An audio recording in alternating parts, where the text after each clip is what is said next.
December 25 nga ba ay ang kapanganakan ng ating tagapagligtas? Tara at ating alamin. December 25 ang isa sa pinakamahalagang araw ng mga Kristiyano lalong-lalo na sa mga Katoliko. Dahil ito ang kapanganakan ng dakilang tagapagligtas natin na pinaniniwalaan natin.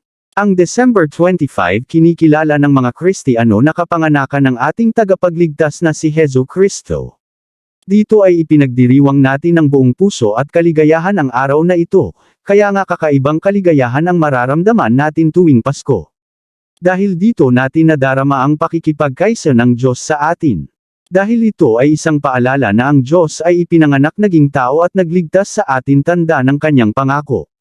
Ngunit totoo ba na December 25 ang kanyang tunay na kapanganakan? Maraming muni-muni, haka-haka at kwento-kwento tayong naririnig mula sa iba't ibang paniniwala tungkol sa December 25. Ngunit sa usaping ito ay sasagutin natin kung ito nga ba ang tunay na araw ng kapanganakan ng ating tagapagligtas. At kung papaano ito nangyari at saan ito binasi. Madali lang pong malaman kung bakit December 25 ang tunay na kapanganakan ng dakilang tagapagligtas. Ito ay dahil sa tradisyon na nagmula sa unang mga mananampalataya. Ang December 25 madali nating makilala na ito nga ay tunay na kapanganakan ng ating tagapagligtas, ito ay dahil sa kapanganakan din ni San Juan.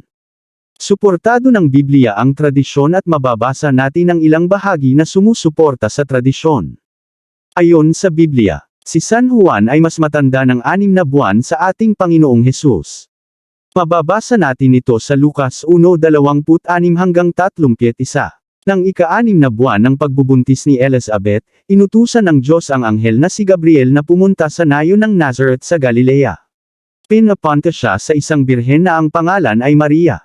Nakatakda ng ikasal si Maria kay Jose na mula sa lahi ni Haring David. Sinabi ni Gabriel kay Maria, "Matuwa ka, Maria, ikaw na pinagpala ng Diyos.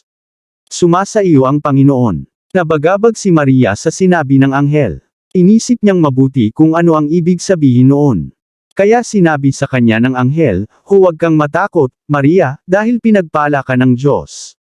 Magbubuntis ka at mangganganak ng isang lalaki, at papangalanan mo siyang Hesus." Ayon sa mga talata, ibinahagi dito kung paano ipinahayag ng anghel ang pagbubuntis ni Maria ina ng ating Panginoon. At ating nabasa na 6 na buwan nang nagdadalang tao ang pinsan niyang si Elizabeth nang nagpakita ang anghel. Dito malinaw na 6 na buwan ang pagitan nila kaya 6 na buwan ang tanda ni Apostol Juan sa ating Panginoong Hesus Kristo. Sa lahat ng bayani ng paniniwala, ang simbahang Katoliko ay 2 tao lang ang binigyan ng masigit na pagkilala at selebrasyon mula sa kanilang kapanganakan. At yun nga ay si San Juan at sa Santa Maria na ina ng Diyos. Ayon sa tradisyon si San Juan ay ipinanganak noong June 24. Hindi natin mababasa sa Biblia ang letra por letrang June 24, ngunit ito ay makikita mula sa tradisyon ng mga unang Kristiyanong mananampalataya. At ipinasapasa ang kaalamang ito hanggang ngayon sa nag-iisang simbahan na tinayo ng ating Panginoon. Kung nagtataka kayo kung ano ang tradisyon at bakit mahalaga ito sa ating paniniwala. Ilan sa mga source na mababasa natin tungkol sa tradisyon. Ayon sa Dictionary from Oxford Language, the transmission of customs or beliefs from generation to generation, or the fact of being passed on in this way. Every shade of color is fixed by tradition and governed by religious laws. Similar. Historical convention. Unwritten law. Oral history. Heritage. Lore. Folklore. Old wives' tales. Theology. A doctrine believed to have divine authority though not in the scriptures. Ayon sa isa pang source. Merriam-Webster Dictionary. Tradition. An inherited, established, or customary pattern of thought, action, or behavior, such as a religious practice or a social custom. A belief or story or a body of beliefs or stories relating to the past that are commonly accepted as historical though not verifiable.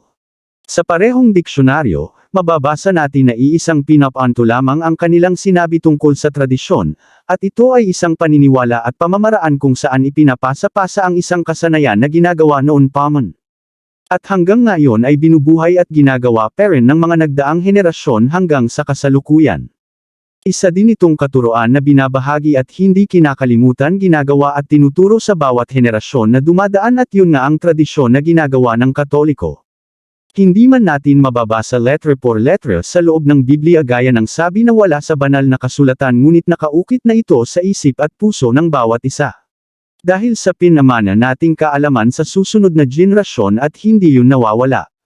Gaya lang din yan sa ating mga tradisyon dito sa ating bansa, di na natin kinakailangang mabasa sa isang aklat para gawin, dahil tinuturo na ito mula pa sa ating murang isipan hanggang sa ating pagtanda ay sinusunod pa rin natin at di kinakalimutan. Maraming bagay na matatagpuan natin na hindi natin matatagpuan sa loob ng Biblia, at ito isang realidad na kahit mga apostol ay nagturo dito. Marami silang tinuro na hindi nila sinulat ngunit binahagi sa pamamagitan ng katuroan.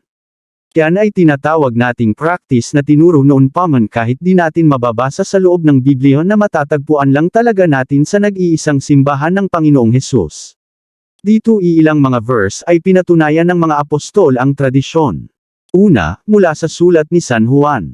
Sabi dito, at marami pang ginawa si Jesus na kung isusulat lahat, sa palagay ko'y hindi magkakasya kahit sa buong daigdig ang mga aklat na maisusulat.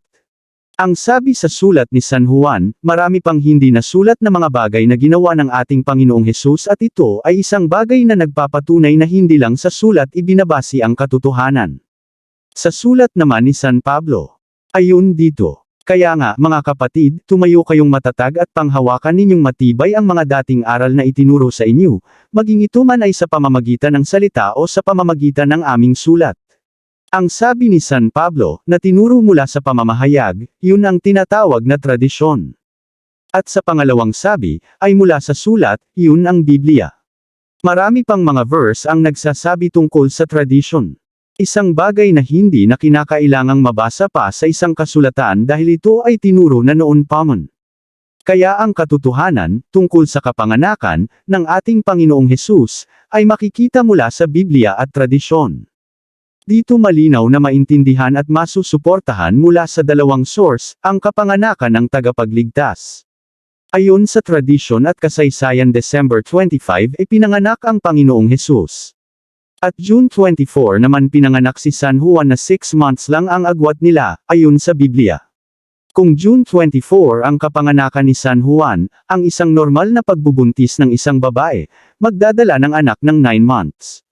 Kung bibilang tayo ng 9 months mula sa June, ito ay tatango sa March, na kinikilala ng mga Kristiyano noon pa man na The Annunciation Day. Sa Jewish calendar ang Nisan 14 na ay ang kinikilala na The Annunciation of Angel kay Birhing Maria. At katumbas ng Jewish calendar Nisan 14 sa Julian calendar ay March 25. Si Saint Irenaeus, Hippolytus of Rome, Sextus Julius Africanus, nagpatotoo na December 25 pinanganak at March 25 ipinaglihi ni Birhen Maria ang Panginoong Hesus. Ibig sabihin nagpakita si Angel Gabriel March 25 at 6 na buwan ang nagbubuntis noon ang pinsan niyang si Santa Elizabeth. Kaya isa sa patunay na ang kapanganakan ng Panginoong Hesus ay December 25. Dito naman tayo sa kapanganakan ni San Juan at kaugnayan dito. Si San Juan ay ipinanganak ng June 24 gaya ng sabi mula sa tradisyon, at 6 months ang tanda niya ayon sa Biblia na mababasa natin sa Lucas 1:26. Mula sa June bibilang tayo ng 6 months tatango ito sa December 24, 6 months ang bibilangan natin dahil matanda ng 6 months si San Juan sa ating Panginoong Hesus. Mula sa June bibilang ka ng 6 na buwan, June, July, August, September, October, November, December, lumalabas December, at dahil June 24 si San Juan ito ay tatango sa December 24. Sa March 25 naman, ang paglilihi naman ng Birheng Maria, na kung bibilangan natin sa 9 months na normal na pagbubuntis ng isang babae, ito ay tatango sa December. Kaya walang duda, December ang kapanganakan ng ating tagapagligtas. Malinaw na patunay na ang December ay tunay na kapanganakan niya, at dahil ayon sa tradisyon December 25 pinanganak ang Panginoon. Ito ay December 25 dahil 25 na nang nanganak ang Birheng Maria. Kaya walang duda, napatunayan natin na tunay ang December 25, pinatunayan ng Biblia at kasaysayan. Ngayong December 25, ipagdiwang at ipagpasalamat natin ng buong puso ang kapanganakan ng ating tagapagligtas.